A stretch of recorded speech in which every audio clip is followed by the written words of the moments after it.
வருகை இளவரசி, உங்கள் வருகையால் தஞ்சை கோட்டையே அழகாகிவிட்டது.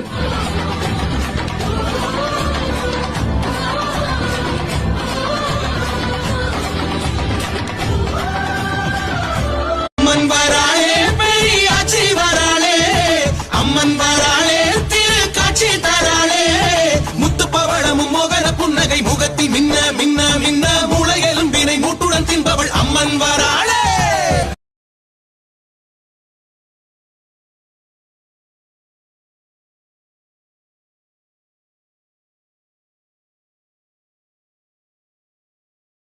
மாறாத அன்பு வச்ச மகராசி, மறையாத எண்ணம் வச்ச மீனாட்சி, ஊரோடும் பேரோடும் உறவாடும் ஒரு காட்சி.